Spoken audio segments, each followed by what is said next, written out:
Hi, it's Dr. McMichael.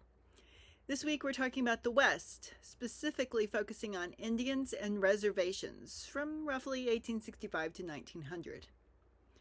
After the Civil War, the United States turned its attention westward with renewed energy. Railroads, settlers, and ranchers poured into lands long held by Native peoples. For the federal government, the solution to what they called the Indian problem was confinement. Rather than allowing tribes to roam freely, they sought to push Native communities onto fixed reservations. In theory, reservations were meant to protect Native people from violence and give them land to live on.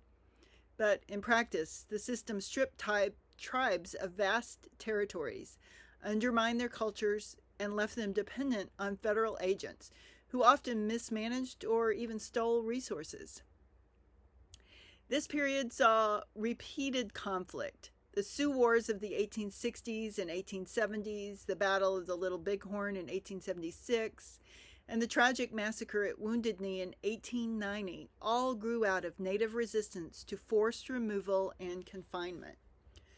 Tribes like the Apache, Napier, Cheyenne also resisted, but military power and relentless settlement made it nearly impossible to hold on to traditional homelands. The reservation system was paired with efforts at assimilation. The 1887 Dawes Act divided tribal lands into individual plots, promising citizenship to those who accepted farming. It broke up communal ownership and opened surplus land to white settlers.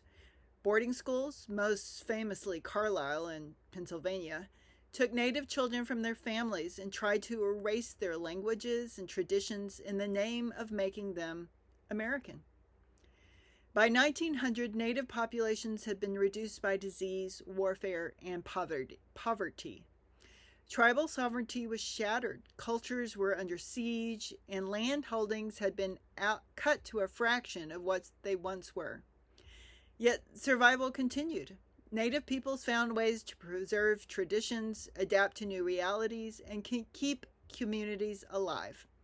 The story of the West after the Civil War is not just one of conquest.